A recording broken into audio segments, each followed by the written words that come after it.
Julio Vergara, que fuera la broma, hace un momento me acabo de enterar que era Vergara y no Vergara.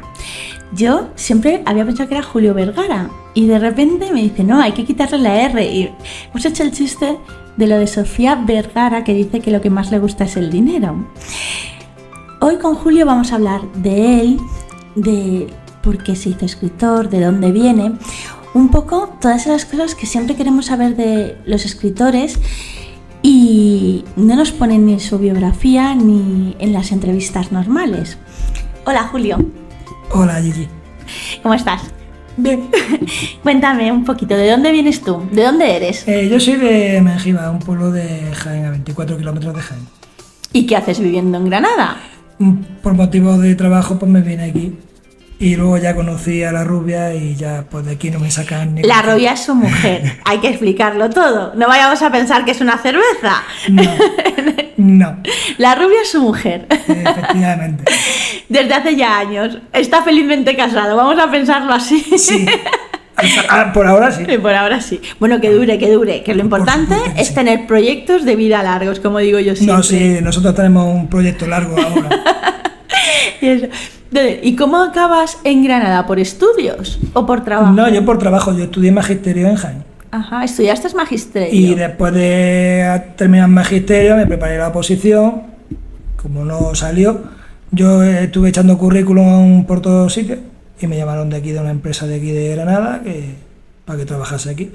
Y entonces, pues bueno, pues con todo el dolor de mi corazón, pues me tuve que venir a Granada. Que no sabía yo que este iba a ser mi futuro. La verdad que también es una ciudad que conozco desde siempre, porque yo tengo familia aquí. Entonces, claro, yo desde muy chico estoy viniendo aquí, porque yo está la familia de mi padre y desde siempre pues, he estado viniendo aquí. Entonces, a mí Granada no me resultaba largo. Yo si hubiese sido, por ejemplo, Sevilla o Cádiz, que no las conozco, pero Granada la conocía, entonces y estaba mi hermana también aquí estudiando, y dije, pues mira, pues se me planteó la oportunidad y bueno, pues, nos vinimos aquí.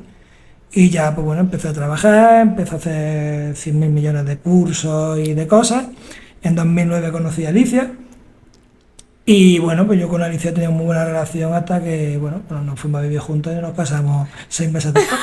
Eso es rápido, ¿eh? Eso es rápido. Eso es que para qué perder el tiempo. Efectivamente. Como yo le decía, yo quería haberlo hecho con menos tiempo. Lo que pasa es que Alicia estaba trabajando en ese momento y decía, Julio, es que no es el momento ahora de pedir para irme de viaje. Sí, no queda bien entrar a trabajar en un sitio y decir, oiga, por cierto, me caso el mes que viene y me dan 15 días. Claro, que me dan 15 días y que no voy a venir. Entonces, sí, pues, como que eso no, pasa. ¿Y no cómo acaba Julio escribiendo? Siendo que estudia magisterio y es un profe. Yo empecé a escribir en el 95. O sea, que ha llovido un poco. Un concurso de poesía que yo dije, bueno, pues me voy a apuntar. Y pues a raíz de ganar el concurso, pues yo seguí escribiendo. Entonces yo llevo escribiendo toda la vida. Hasta lo que pasa que no de manera profesional, pero siempre en mi hobby, pues siempre iba escribiendo, tal y cual. A Alicia la tenía de conejillo de India, ¿qué te parece? ¿Qué no te parece? Cuando a ella no le gustaba algo decía, tienes que dar una vueltecilla, y yo, hay que ver. Es que hay que ser... ¿Qué campaña que eres? Cuando decís, hijo mío, esto era un bodrio, no hay por dónde cogerlo. Pero no, siempre ha estado ella ahí. Y después me metí en el tema del relato, pues nos metimos en una página que se llama... ¿Cómo era? El Crucirano. Y ahí en el Crucirano empezamos a escribir relato corto. Y, porque tú vienes de la poesía. Claro, yo vengo de la poesía y de la poesía antigua. Yo me di versos, estrofas y todas esas cosas. Porque ¿a qué llamas tú eso? Poesía antigua. Claro, pues la poesía que se hacía antiguamente, hacían los escritores antiguamente, una poesía con su verso, con su rima, con el conteo de sílabas, que no tienen el tamaño que tienen por gusto, sino porque están contadas las sílabas para que... Quede bonito cuando está escrito. Y luego se lee y suena, claro, ¿no? y se cuentan las sílabas y normalmente debe salir. Algunas se ha conseguido, otras, pues bueno, no se ha conseguido. Se ha puesto mucho esfuerzo, se han puesto muchas ganas, se han cambiado muchas cosas, pero no ha llegado. Bueno, tampoco... Entonces, voy yo a meter aquí el dedo en la llaga. ¿Qué piensas de la poesía que se hace ahora? Libre. La poesía libre, pues bueno, lo que ahora mismo se vende como poesía, mucha poesía a la hora de recitarlo, como rapsoda. Si te viene un rapsoda, te lo lee, le pones su énfasis y queda muy bonito. pero luego tú lo lees en tu casa y dices, pues esto no es nada de lo que me has leído. Ya. Te lo digo porque me ha pasado con un poema mío. Ujú. Me lo han leído, queda súper chulo, pero claro, luego leo yo lo que yo realmente he puesto y no es lo mismo. No tiene nada que ver. Nada que ver, el Rasoda lo lee muy bien, porque le pone su entonación, le pone... pero no es lo mismo. Es decir, la poesía actual, pues bueno, hay mucha gente que le gusta y me parece muy bien, pero yo soy más de poesía de su rima, de su verso, del soneto, del cuarteto, de la quintilla, de todas esas cosas. Ya. No, a ver, es que es curioso porque ahora como todo está abierto a que escribas como quieras, Sí. es algo que llama la atención cuando has dicho lo de yo soy de poesía antigua, ¿no? Y Antigua, por eso preguntaba. Yo siempre digo eso, pues bueno, los escritores argentinos dicen que es la poesía perfecta. Sí, Eso ya cada interpretación, ellos la llaman poesía perfecta porque es una poesía que tiene sus estrofas, que tiene sus sílabas, además tienes que ir contando las sílabas, tienes que estar pendiente de hiatos, de diptongos, de todo. de acentos, de acentuaciones. Entonces, claro, ellos la llaman poesía perfecta, que a mí me gustó mucho el nombre, me resultó muy gracioso. Pero yo la llamo poesía clásica, porque aquí esta poesía... Es que de todas maneras, perdona que te interrumpa, Julio, en cada país la llamarán de una forma. Claro que sí. Pero yo esta forma me parece muy romántica, muy bonita, ¿no? Entonces me quedé con aquello. Y ya te digo, yo es trabajar la poesía, porque la gente se piensa que la poesía es tú cojas el momento. Sí, el momento es la inspiración. Pero después, siéntate y empieza a contar sílabas, empieza a decir esto no me cuadra, tengo que cambiar esta palabra, ahora qué palabra pongo aquí, además me tiene que rimar con esta y no con esta. Entonces, que tiene mucho trabajo. Es decir, Mucho más que escribir una novela claro, o un cuento, no, vamos. Es decir, es lo mismo. Es decir, el trabajo es el mismo. Si yo pienso, pues yo que escribo relatos y que tengo ahí una novela en ciernes, pienso que es lo mismo. Es decir, la inspiración está muy bien para el momento de escribir, pero luego al momento de decir esto tiene que ser leído por la gente y entendible, hay que trabajarlo. Y te tienes que sentar delante del ordenador, delante de los papeles. Yo soy mucho de papel y de bol. Y Sí, delante de los escritor papeles, de la vieja usanza, Sí, de la vieja escuela, como yo. totalmente viejo. Entonces te sientas y empiezas a corregir, y a borrar, y a tachar, y a contar sílabas, y dices, tú, es que esto no me cuadra, pues tiene que ser 8 sílabas, y tiene 11, pues, venga, pues vamos a recortar, vamos a quitar esto. Ya te pones a buscar en los manuales y empiezas a ver técnicas para que se te vaya cuadrando, ¿no? Si te lees lo que es una sinalefa y dices, mira, pues uso la sinalefa aquí, busco una palabra que empiece por vocal, porque la palabra de antes acaba en vocal, y así consigo quitar una sílaba. Entonces, claro, tiene un trabajo que el que no lo ha hecho no lo entiende. Me estoy quedando sorprendida porque siempre yo conozco a muchos poetas alicantinos y son de la poesía moderna. Entonces, la poesía moderna, ellos escriben lo que les da la gana y tú cuando lo ves escrito, que es verdad que rima, hay otras cosas que también, como decías tú, no entiendo un poco por dónde va, pero cada estrofa tiene un largo distinto. ¿Vale? Entonces, claro, ahora lo estás contando así y me estoy acordando de cuando estaba en el colegio y leías a Becker o leías a Rubén Darío, me da igual, quiero decir, Sí. uno que otro, que te tocaba leer poetas. Y dices, es que es verdad, es que tú la tenías ahí delante en el libro y era toda exactamente, Claro. empezaba en un sitio, acababa y eran todas en paralelo, no tenías una más larga que tal. Y ahora pensándolo, es verdad que yo los poetas que conozco, que cada uno es libre de escribir como quiera, o sea, esto no es una crítica, es verdad que tienes estrofas a veces muy largas y las siguientes son 2 palabras y dices, wow, ¿cómo ha podido escribir 10 palabras en una y en la otra 2, ¿no? Que sí, que queda bien cuando lo lees en voz alta, como dices tú, que es que cambia mucho. Cuando te lo lee un profesional, un Rasoda, te lo lee alguien que sabe entonar, que sabe, Sí. queda muy bien, pero luego a la hora de leerlo tú en tu casa, con los parámetros que tú tienes en la cabeza, pues muchas veces te descuadra porque dices tú, es que realmente para mí esto no me suena. Ya. No me suena, ya es que no es que sea poesía, no es que no me suena. Y la poesía tiene que tener musicalidad. No es que te venga uno con una guitarra detrás y te lo lea muy bonito. No, es que tú, sentado en tu sillón, que tú no eres un Rasoda, tú lo leas y tú te suene. Entonces la poesía tiene que sonar, tiene que tener un ritmo, tiene que tener una musicalidad. Y si esa musicalidad no se la da en el conteo de las sílabas o no se la das con una rima, pues claro, no la tiene. Entonces, claro, tú haces un verso muy largo, pero yo te voy poniendo coma y te lo voy cortando como Dios me dio a entender, pues claro, parece que son versos cortos, pero tú lo estás plasmando en un único verso. Entonces ya te estás cargando un poco lo que es el ritmo de... Sí. Me parece súper interesante porque nunca lo hubiera pensado así. Y mira Sí. que yo leo poesía, pero es verdad que no lo piensas porque ya la tienes en el libro y lo ves y no piensas en todo el trabajo que hay detrás. Y es así. El trabajo es muchísimo, ya te digo, te he comentado antes, ¿no? El trabajo es muchísimo porque no es solo el momento de la inspiración, que tienes que tenerlo, que eso es muy importante. De hecho, a mí la inspiración me ha dado, y como yo duermo con Alicia, pues yo me he levantado, he salido del cuarto, me he metido en el baño, he cerrado la puerta y he encendido la luz. No, bueno, incluso con la luz apagada alguna vez. El móvil, en el móvil, que ahora escribimos todo en el móvil. Porque claro, a lo mejor son las 3, las 4 de la mañana, y dices tú, es que o lo escribo o lo pierdo. Entonces te levantas, sin hacer ruido, con todo apagado, me voy al baño, sigo con la luz apagada y con la luz del móvil allí, que por eso tenemos ya un poquito de provincia, pues ya ahí te dejan los ojos y escribes. Me encanta, tenemos ya un poco de presbicia. Si es que somos jovencísimos, no digas eso, por favor. No, si yo joven soy, pero ya los ojos ya me los he reventado con la pantalla. Es que Entonces la poesía tiene eso, que sí, que ahora se basa mucho en que la poesía es sentimiento, pero Sí. la poesía no es solo sentimiento. Pues el sentimiento se puede plasmar en una novela, el sentimiento se plasma en un relato, en un micro relato de 100 palabras, pero tiene más. Y la definición que nos daban a nosotros de peque en el cole sí. era que la poesía era para embellecer con la palabra. Y embellecer con la palabra no es solo un sentimiento, tú puedes embellecer un sentimiento, no un sentimiento, sino el algo que has visto en la calle lo puedes embellecer, aunque sea muy feo, muy negro, Sí. o una experiencia que has tenido. No solo, porque la gente piensa que la poesía es solo sentimiento. No. Poesía es sentimiento y trabajo. ¿Por qué poesía? ¿Por qué poesía? Porque la poesía, yo como digo, le digo siempre a Alicia, yo soy el tonto de las pequeñas cosas. A mí Me encanta, el tonto de las pequeñas cosas. me gustan las cosas pequeñas. Sí. Yo no soy de cosas grandes. Yo, de hecho, tenía una profesora en filosofía que siempre me decía lo mismo. Sé que eres muy escueto. Yo soy una persona que lo que tengo que decir lo digo. Pero no me enrollo. Yo lo digo. Yo no me voy por las ramas. Yo lo digo y la poesía, él te permite eso. Decir las cosas.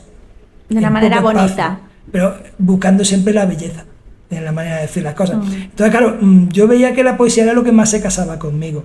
Porque yo, por ejemplo, escribo un relato de 1500 palabras y a mí se me va la vida. ¿Por qué? Porque tengo que enrollarme. Claro. Y tengo que tirar. Y yo soy... A mí me dicen mucho, Julio, perdona que te corte, que les gustan mucho mis novelas porque yo describo poco. Yo soy mucho de diálogos, entonces los personajes son los que cuentan la historia.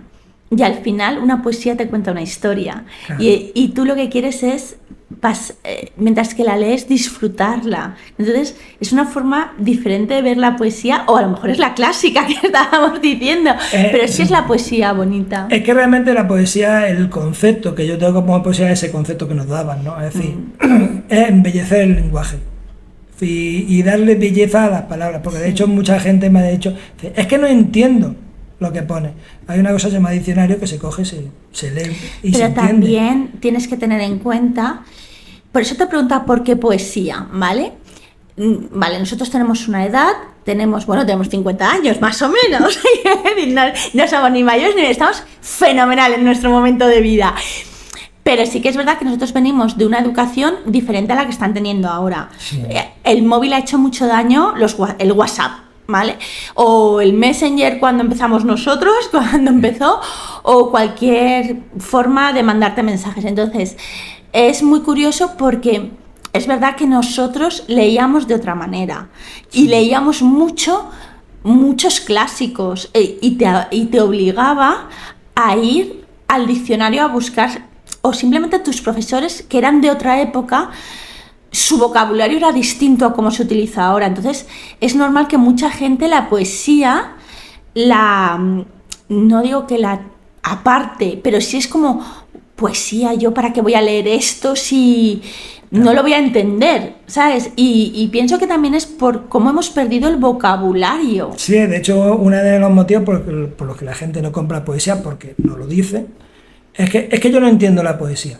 Y como decía Luis Duarte, que un día hablando con él, lo decía, él hablaba sobre la filosofía, ¿no? Es decir, que él pues, leía muchos libros de filosofía Y había cosas que no entendía. Dice, pero yo no paraba, yo seguía. Claro. Porque bueno, habrá cosas que no entienda, pero habrá cosas que entienda. ¿Y si no aprendes? Y si no aprendes, y la poesía pasa lo mismo, es decir, hombre, al principio a lo mejor no lo vas a entender. Además, yo la forma de escribir que tengo, muchas veces el verbo no va en su posición para que el verso tenga la rima que tiene que tener. A lo mejor el verbo lo cambio de posición o cambio alguna palabra de posición porque me lo permite la poesía, que no lo permite la prosa. Entonces, claro, mucha gente no lo entiende. Pero bueno, tú sigues leyendo. Cuando tú entiendas cómo escribo, se te abrirá la mente y dirás, oye, empiezo a entender cosas. Pero si tú de primera quieres leer un libro de poesía como una novela, es imposible. No. Porque primero tienes que captar cómo... Son dos mundos distintos. Claro. O sea, eso hay que tenerlo claro. Claro, tú en prosa, pues muy fácil. Porque la frase tiene que tener su orden, verbo, su predicado, sujeto, verbo, predicado, complemento, y eso es siempre así. ¿Por qué? Porque es prosa. Sin embargo, la poesía, para que se le dé esa belleza a la palabra, juega con el tener la posibilidad de descomponer la frase y componerla de otra manera distinta. Cuando tú leas al poeta y entiendes su forma de escribir, primero, la poesía hay que leerla varias veces. La primera es para entender cómo escribe el poeta. Una vez que ya ves cómo escribe el poeta, te lo lees otra vez y dices, ahora voy a intentar entender algo, pero no es entender lo que dice el poeta, lo que siente el poeta, sino lo que te dice a ti ese poema. Es que la poesía, no sé, a lo mejor dices, para mí no es así, creo que es mucho sentimiento. Quiero decir, la persona que coge una poesía no es lo mismo que la lea en una fecha, por ejemplo, el día de su cumpleaños, que esa misma poesía la coja cuando acaba de fallecer un familiar, por ejemplo. Claro que sí. Cada uno lo entiende según su sentido, su momento, su ánimo, o cómo se sienta él anímicamente, vamos a decir. Entonces, a veces esas cosas son las que creo que la gente ha desechado, aunque suene así la palabra, la poesía, porque es como, uy, esto es muy antiguo, esto no va conmigo, prefiero entretenerme con otras cosas, cuando realmente hay poesías maravillosas. Sí, de hecho a mí me pasa con Alicia. Yo a Alicia le envío la poesía, por ejemplo nos pasó con una antología en la que los dos escribimos para un compañero nuestro, y me decía, pero es muy triste. Digo, no la he entendido. Yo la he leído y me pareció triste y la tuve que volver a leer, ¿eh? Ahí está. Es que ella me dijo, es que es muy triste. Digo, es que no la he acabado de entender. No. Pero es que es lo bueno, porque ella en ese momento entendió una cosa. Cuando yo le expliqué otra, ella entendió otra. Incluso si hoy la lee o la leo yo, es totalmente distinta. Efectivamente. Porque el sentimiento no es el que te refleja el poema, sino el sentimiento es el que tú tienes. Es que la gente se confunde, es que la poesía expresa sentimiento, sí, pero el sentimiento que tú sacas no es el tuyo. Exacto. Es de quien lo lee, porque la novela en ese concepto es distinta. La novela, ella es la que te va diciendo lo que va pasando, y tú vas viendo en tu cabeza lo que va pasando. En poesía no. En poesía yo te describo un sentimiento que yo tengo, pero para sacarte el que tú tienes, respecto a esas palabras que yo estoy desplegando en el papel, ¿no? Entonces, la poesía tiene eso que a mí me encanta, porque yo ya te he dicho que Alicia es mi correctora y yo siempre se lo envío. Y me hace gracia porque ella me dice, parece triste. Y yo, no. No, pero claro, es el sentimiento que a ella le produce, por lo que ella siente en ese momento, es tristeza. Entonces, es lo bonito que tiene. Sí, pues mira, Julio, hoy ya hemos llegado al final de No Todo es Amor. Te agradezco muchísimo que nos hayas abierto esta idea de poesía, que vamos a continuar en el siguiente capítulo. Si alguien te quiere leer o conocer, ¿cómo te encuentra en las redes sociales? Pues en Instagram como Vegara Julio. Vegara. Sin la R. Vegara Julio. Y en Facebook, pues Julio Vegara. Aparte nos pueden encontrar, pues bueno, por Centinela Editorial, también salimos por ahí. Y bueno, pues por la revista es de Cultura 2, que también escribimos ahí, también salimos. Y eso me lo contarás luego. Sí, y si me quieren escribir pues por Instagram o por Facebook, yo contesto rápido. Muy bien, pues así lo dejamos, Julio. Gigi Rote en No Todo es Amor, gracias por este episodio.